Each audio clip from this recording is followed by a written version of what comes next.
The first gun ever fired did not look like a gun. It looked like a bamboo tube stuffed with scraps of metal and black powder, held by a soldier who had no idea what he was about to start.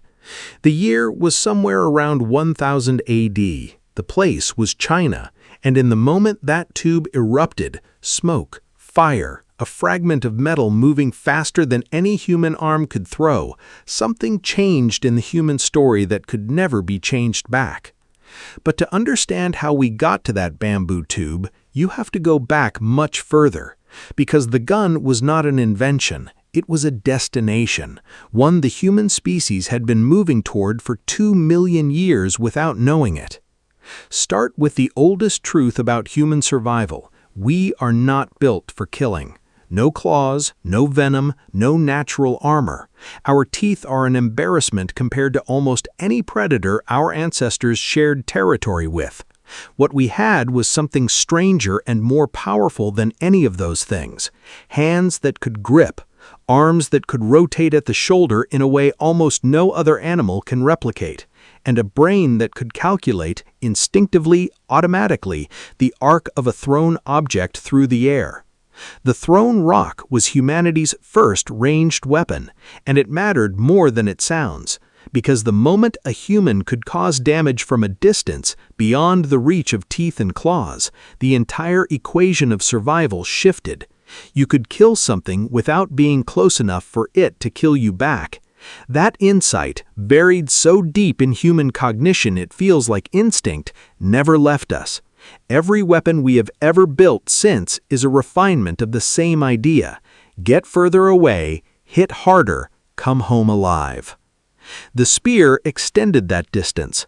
The earliest confirmed spear tips date to roughly 500,000 years ago in Schöningen, Germany. Wooden shafts carefully shaped and weighted, balanced for throwing, designed by a mind that understood physics without ever being taught it. The spear doubled and then tripled the effective killing range of a human being, but it still had a ceiling. The human arm can only generate so much force. A thrown spear travels fast but slows quickly. At distance, it loses the energy needed to penetrate hide, bone, and muscle. So we engineered around the human arm entirely. The bow and arrow solved the problem the spear couldn't. Instead of using the arm as the energy source, the bow stored energy in a bent limb of wood or horn, releasing it in a single explosive instant through a string. The result was a projectile, an arrow, that was lighter, faster, and more accurate than any thrown spear, capable of lethal force at distances that previously would have seemed impossible. The oldest confirmed arrows date to roughly 64,000 years ago in South Africa, though indirect evidence suggests bow technology may be significantly older. The bow represented something genuinely new in human weapon development. It was the first weapon that mechanically amplified human energy output.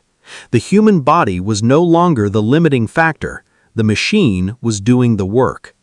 That shift from the body as weapon to the machine as weapon is the conceptual leap that eventually leads directly to the gun. But there was a missing ingredient, one that took thousands of years to discover and came from a place nobody in the weapons development story was looking. In Tang Dynasty China, somewhere between the 7th and 9th centuries AD, alchemists were doing what alchemists do, searching for the elixir of immortality. They were mixing sulfur, charcoal, and a crystalline salt called potassium nitrate, known in Chinese as fire medicine or huaya. What they were looking for was a path to eternal life. What they found was the most consequential accidental discovery in the history of human conflict. The mixture ignited, violently, instantly, with a force that no natural substance they had ever worked with could match. One surviving text from the period warns other alchemists directly, do not combine these three substances. Hands have been burned, houses have been destroyed.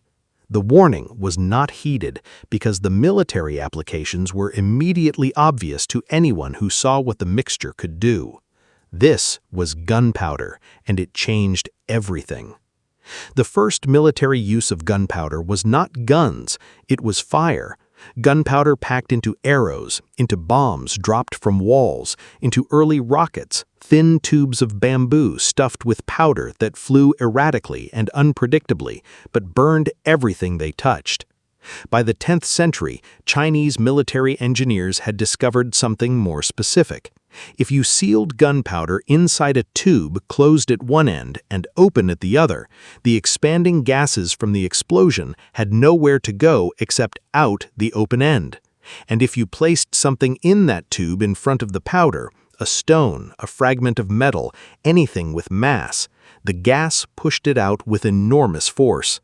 The fire lance was born, a bamboo or metal tube mounted on a spear, packed with powder and shot that a soldier could point at an enemy and ignite. The earliest confirmed depiction dates to 10th century China. It was loud, smoky, terrifying, and not particularly accurate, but it worked. And the principle was now established. A contained explosion directed through a tube could accelerate a projectile to velocities no bow, no sling, no human arm had ever approached.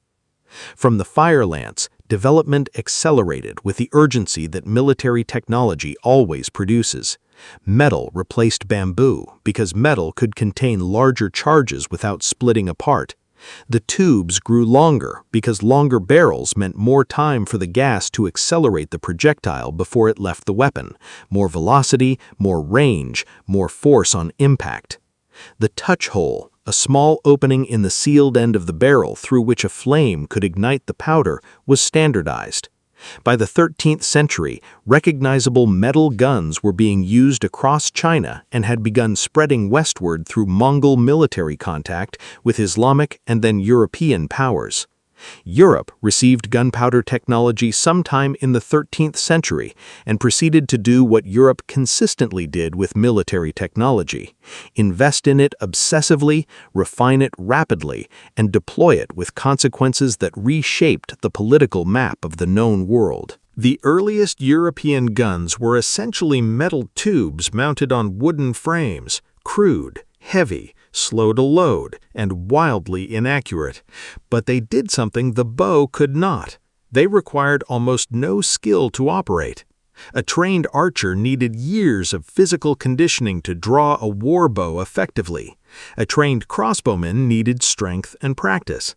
A man with a gun needed to pour powder, pack a ball, apply a flame, and point in approximately the right direction.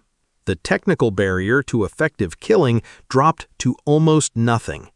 This terrified the military aristocracy of medieval Europe, and for good reason.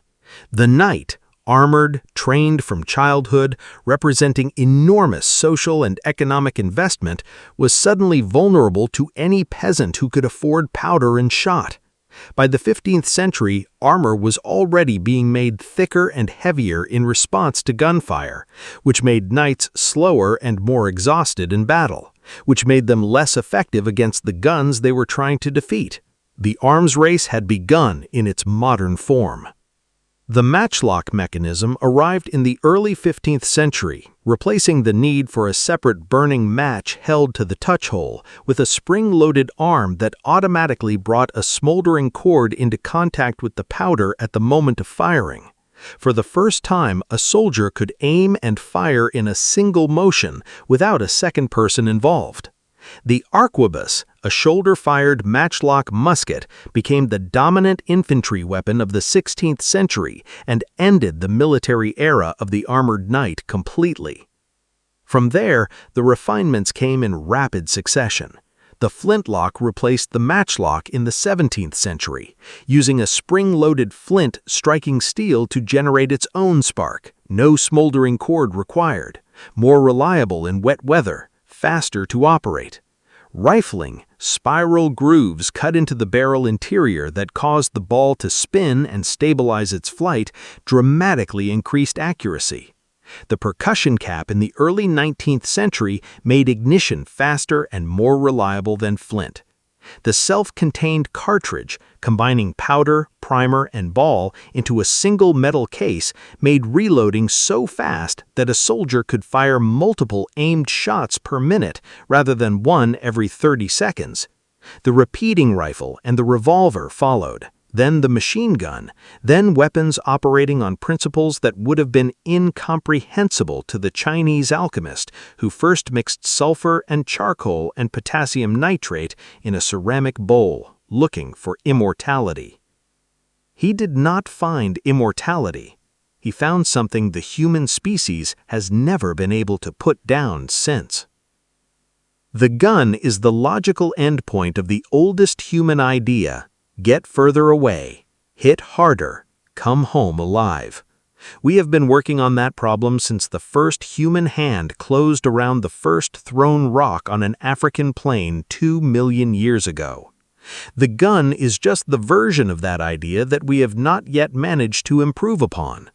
And the most unsettling part of the whole story is not the weapon itself. It is how naturally we kept reaching for it. At every point in the journey, the spear, the bow, the powder, the trigger, the next step felt obvious, inevitable,